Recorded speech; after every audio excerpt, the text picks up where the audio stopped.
I don't want to work anymore. And now everyone who's not going to watch the full video can go comment about how lazy I am, how lazy my generation is, and how we just don't want to work anymore. This TikToker is going viral for her rant explaining why Gen Z doesn't want to work anymore, and I'm going to break it down and give you my thoughts, but warning, it might not be the reaction you expect. First, welcome back to my channel. I'm Brad Polumbo. If you're new here, consider subscribing, liking, commenting, yada yada yada. And now, let's jump into the video that's going viral on X. I don't want to work anymore. And now everyone who's not going to watch the full video can go comment about how lazy I am, how lazy my generation is, and how we just don't want to work anymore. And now for those that are still here, I will explain what we mean by that. I do want to work. If I didn't work, I think I would honestly probably get so bored that I would just want to off myself. Like most of us want to work. It helps gives you purpose. It helps give you something to do. Hopefully you do something you're passionate about. Luckily for me, I do something I'm passionate about. So I genuinely like my job. But the problem is the purpose of a job is supposed to pay for you to be able to afford to live. And that's just not the case anymore. People in my generation who went to college, who did everything they were supposed to do, worked hard in school, went to a good college, graduated with their degree, yada yada, got their first job, and they can't afford to live. And we're working 40 to 60 hours a week, like on average, and we cannot afford to live. Like we just do not make enough to pay rent, to pay for food. Everything is so expensive right now, and wages are not keeping up with the cost of living. So we are working full time, giving up a huge portion of our lives to work, and we can't even afford to live. That is why my generation is frustrated. That is why we don't want to work anymore, because we work really hard and we still can't afford to even get by. So like, what's the point? We can't afford to save. We can't afford to buy things we want. We can't afford to go out and do fun things. We can barely afford to pay our rent and buy food. A lot of us have like 2 or 3 jobs or like work a full-time job and have several side hustles. That is the case for me. And then older generations just look at us and they're like, you're not working hard enough. This is your fault. Like, you're not working hard enough. That's why you can't get. The reason we can't get by is because the cost of living since the 90s has gone up 67%, while the wages have only gone up 18%. So wages have not kept up with the cost of living. That is why we can't afford to live. Not because we're lazy, not because we don't work, not because we don't want to work anymore. That is why.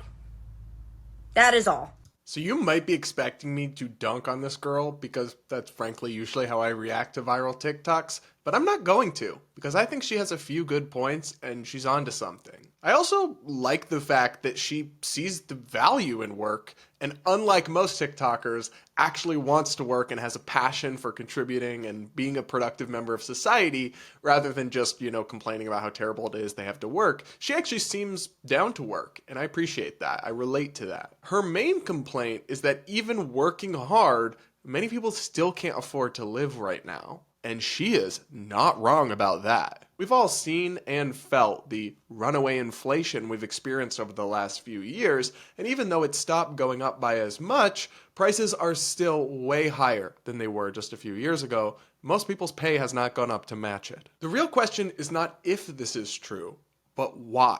And I don't know this specific girl's politics, but at least many in Gen Z, they blame capitalism for why they can't get ahead, why they can't afford a home, why they can't afford their rent, why they can't afford their student loans, why they're not getting paid enough. They blame capitalism and they look to socialism and the kind of ideas promoted by people like Bernie Sanders for their solution.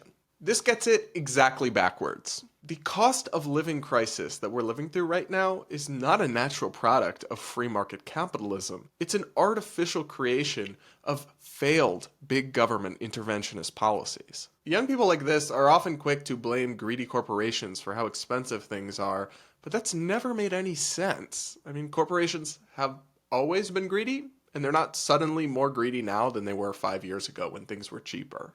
As far as prices going up overall are concerned, well, we were always going to see a little bit of inflation because of the pandemic. But the federal government responded to it by printing trillions of dollars out of thin air and passing excessive stimulus package after stimulus package, even well into the pandemic after everyone had recovered to their previous job levels. That is why we had such high inflation, not because companies got really greedy all of a sudden. And the specific areas that this woman cites as being unaffordable are actually the ones that have the most failed government policies involved in them, even well before the pandemic. She talks about college and rent and buying a home. And guess what all those things have in common? They're some of the most subsidized, regulated, and micromanaged markets in America today. They are the furthest thing from bastions of unregulated, laissez-faire, free market capitalism. Like, look at why rent is so expensive, for example. It's not some natural occurrence. It's because local governments, especially in urban areas like San Francisco, New York City, Washington, D.C., Atlanta, they have made it incredibly difficult to build and supply housing. They do this through zoning laws, through onerous and expensive regulations and codes, and through rent control policies that limit the profits people will be able to earn. You then have that limited supply, but with robust demand because people want to live in the city because that's where these jobs are. That's a textbook recipe for higher prices and the kind of rents we see in these major areas that young people can't afford even when they have a college degree. Now, normally in a free market, these high rental prices would encourage developers and potential landlords to build more housing to cash in on those high prices. And as they did that, the supply would expand and market prices would come down over time. That's basic economics of how a relatively free and competitive market will work. But because the government makes it so expensive and so difficult through the permitting process, through regulations, through zoning, to actually expand that supply, it remains constrained, even as demand only goes up. That's why you have such insanely high rent prices, and it's your local government's fault, not capitalism's. In the same way, the federal government is the main reason college is so freaking expensive in the first place. Didn't used to be decades ago, but then we created the federal student loan program and threw taxpayer money to subsidize demand for a college education and to enable students to go and pursue degrees even if they weren't actually going to earn a whole lot after they got them.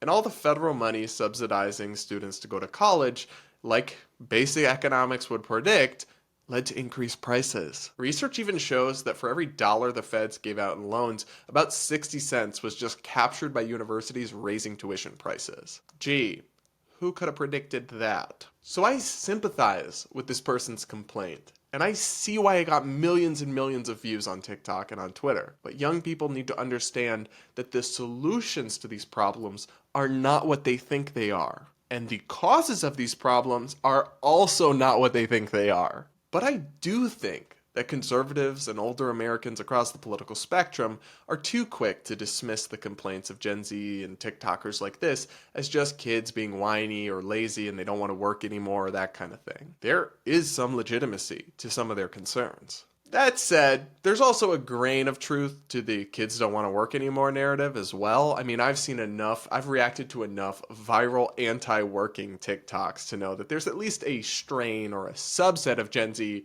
that genuinely does not want to work. But this woman and many others in my generation like her, they do want to work hard, but they're just not getting ahead and they just can't afford to get by.